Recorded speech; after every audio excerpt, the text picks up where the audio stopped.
Hi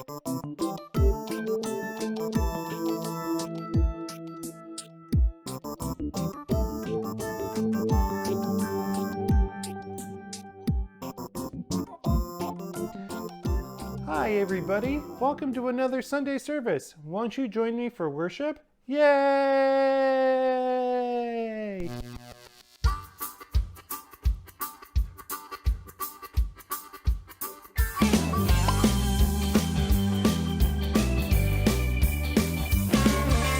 This little light of mine, I'm gonna let it shine. This little light of mine, I'm gonna let it shine. This little light of mine, I'm gonna let it shine. Let it shine, let it shine, let it shine. Hallelujah, for sure know, I'm gonna let it shine.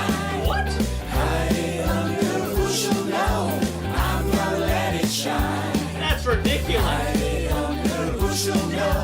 I'm gonna let it shine, let it shine, let it shine, let it shine. All around my neighborhood, I'm gonna let it shine. All around my neighborhood, I'm gonna let it shine. All around my neighborhood, I'm gonna let it shine, let it shine, let it shine, let it shine.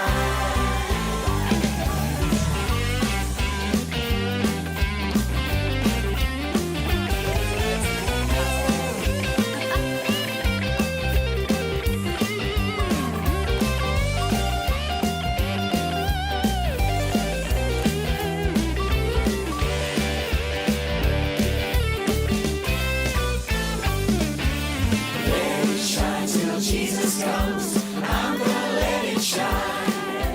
Let it shine till Jesus comes. I'm gonna let it shine. Let it shine till Jesus comes. I'm gonna let it shine. Let it shine, let it shine, let it shine. This little light of mine, Talking about the spiritual I'm light. gonna let it shine. Shining with never-ending battery. This little light of mine, Maybe little. I'm gonna let it shine. Shining so bright. This little light of mine, Everybody now. I'm gonna let it Sing shine. with us. Let it shine, let it shine, let it shine. Great shining, everybody. High five. Hello everyone, it's Brittany, and this week's memory verse is Acts 3:11. This is from the story of when Peter healed a beggar in Jesus' name. This memory verse says, Jesus is the stone you builders rejected, which has become the cornerstone. In order to understand what this verse is saying, you have to read the whole chapter, the whole of chapter 3 from Acts. And I suggest you should do this during your quiet time with God. That was it for this week, and I hope to see you guys next week.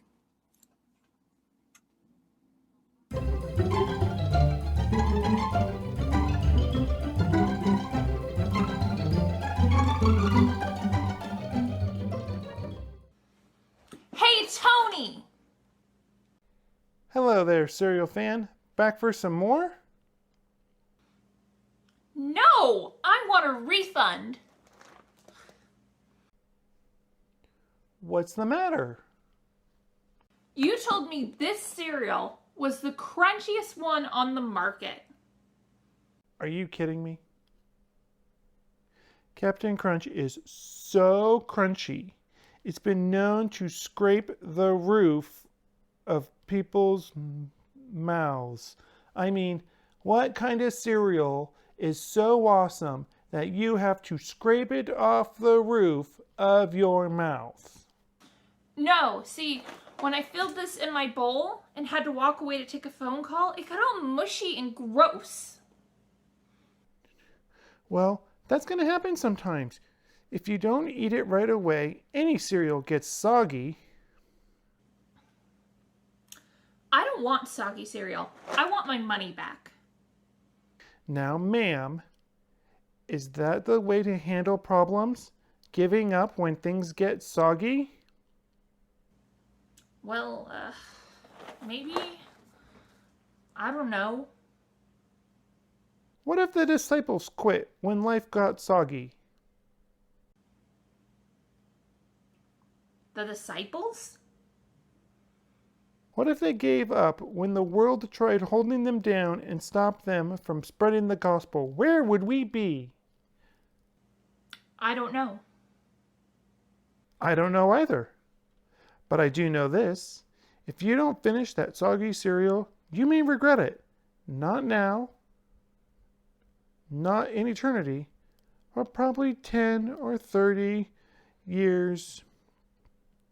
You may feel hungry again.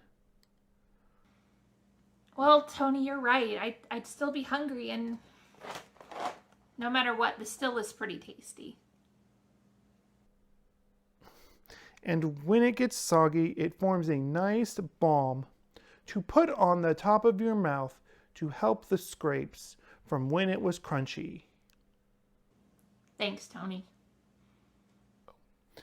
Another satisfied customer. This is Tony from Tony's Cereal Palace saying, "Don't throw out that soggy cereal. You're gonna get hungry."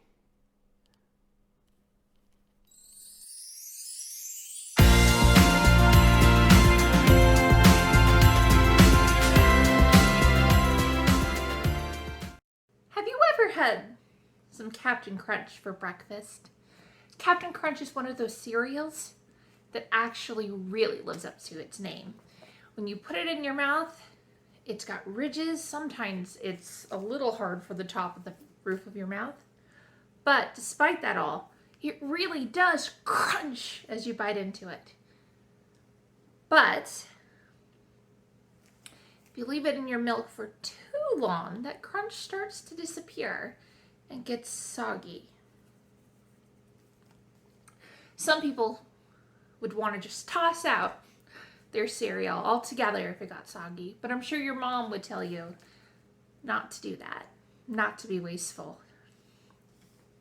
In the Bible today, we're going to talk a little bit about Peter, one of Jesus' friends, and how someone wanted to make his faith all soggy, but he wouldn't let them. In the book of Acts, chapter 3, we read how Peter is doing awesome things for God. There is a man who needs to be healed. He comes over and heals him, and he's well again. He starts preaching to all the people in the temple and talking about Jesus and how amazing God is, and it's super cool. But not everybody likes that. So in chapter 4 of Acts, starting in verse 1.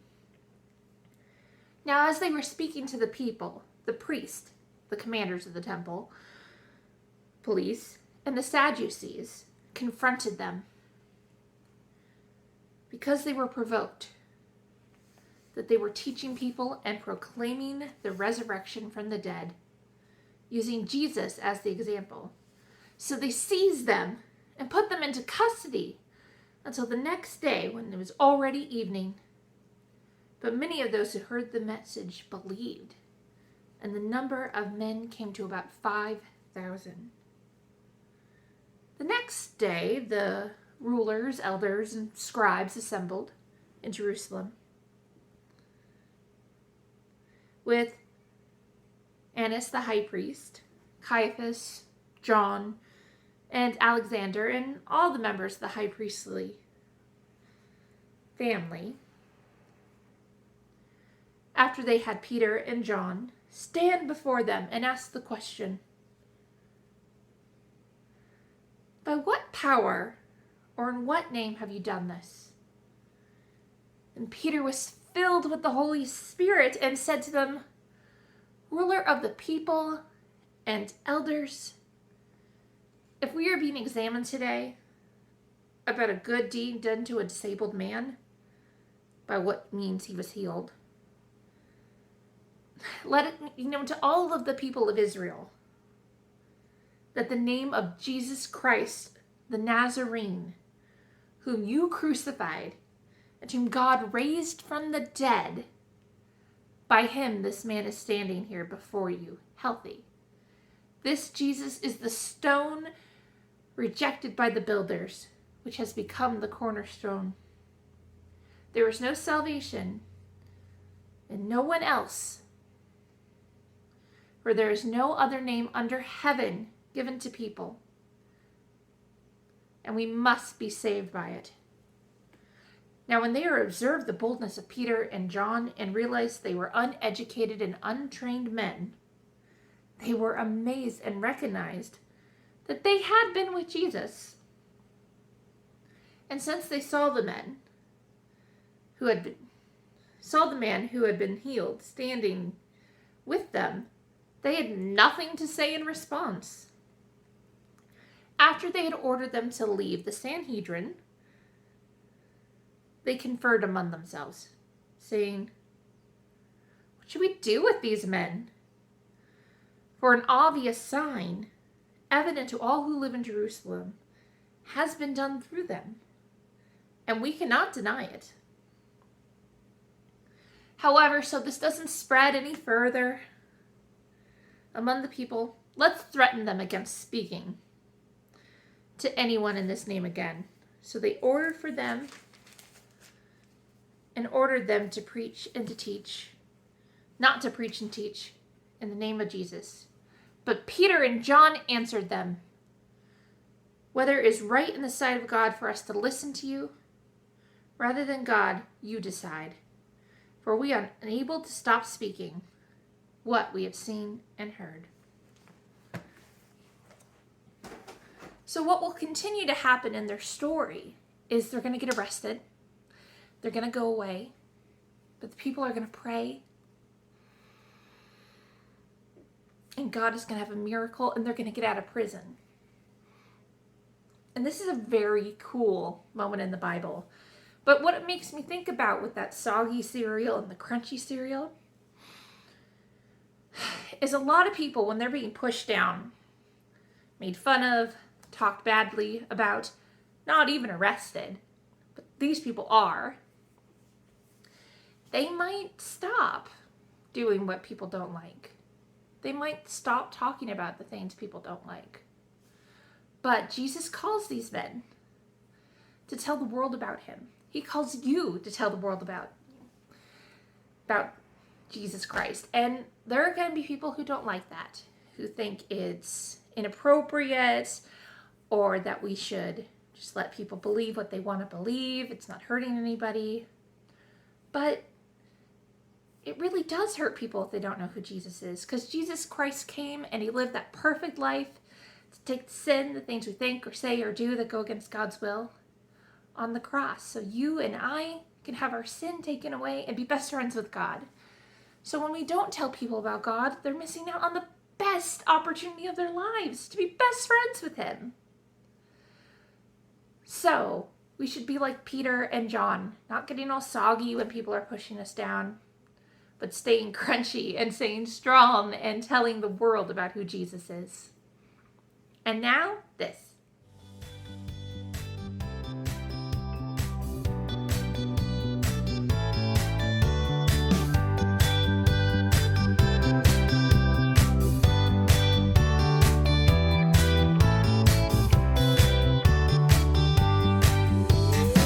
I might be small, but my God is big. I might be small, but my God is big. I might be small, but my God is big. My God is bigger, so much bigger.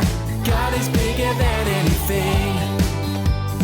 Bigger than a bee, bigger than a tree, bigger than a whale deep down in the sea, bigger than a bully and anything that's woolly. He is bigger, big, big, bigger. I might be small, but my God is big. I might be small, but my God is big. I might be small, but my God is big. My God is bigger, so much bigger. God is bigger than anything. Bigger than a mouse, bigger than a house, bigger than a plane, even bigger than a train, bigger than my worry and anything that's fluffy. God is bigger, big,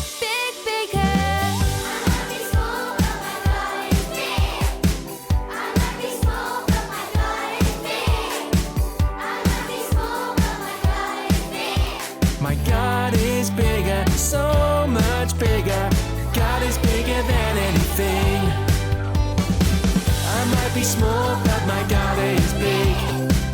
I might be small, but my God is big. I might be small, but my God is big. My God is bigger, so much bigger. God is bigger than anything.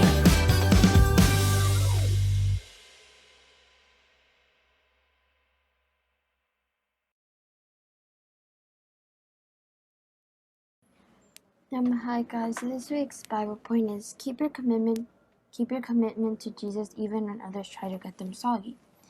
What this means is that in a certain time in our lives, there are gonna be I don't know if there's gonna be a lot of people or just one person, but there's gonna be a type of person who might want to make you drift away from God.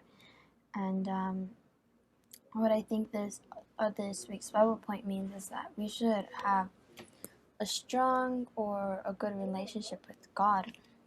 So when that time comes in our lives, we won't drift away. And a few strategies that I grew up with and that a lot of people told me, like my parents and the pastor at the church I attend to, and my grandfather's, but he's a pastor too. They told me that I should read the gospel. It helps a lot and it gives us a lot of understanding of what the Word of God is. And it will prepare us in the future if we ever face any situation like this. Worshipping, if you don't like singing, you can play an instrument whether you know how to play it or not.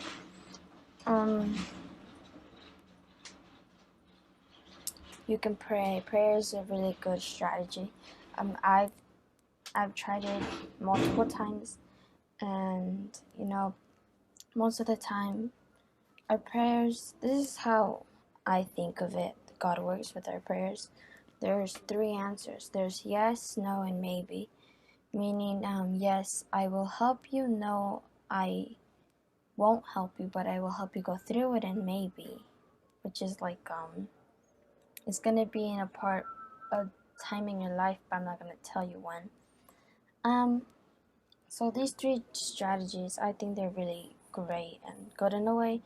And if you have other strategies you use, you can keep using them. And yeah, I hope you guys understood. I hope that my explanation was helpful in a way, and if not, then I will try my best to improve. So yeah, I hope you guys have a fantastic week, and God bless you. Hi everybody, Tony here. I want to give a big shout out and thanks to everyone who came to Saturday's event. It was so much fun.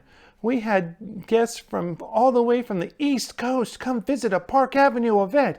It was huge. Yay!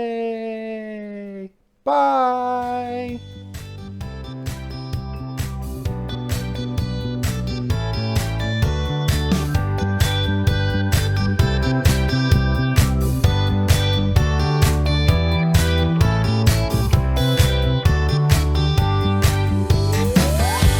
Be small, but my God is big. I might be small, but my God is big. I might be small, but my God is big. My God is bigger, so much bigger. God is bigger than anything. Bigger than a bee, bigger than a tree, bigger than a whale deep down in the sea, bigger than a bully and anything that's woolly. He is bigger, big, big, bigger. Bye! Captain Crunch, worst cereal ever.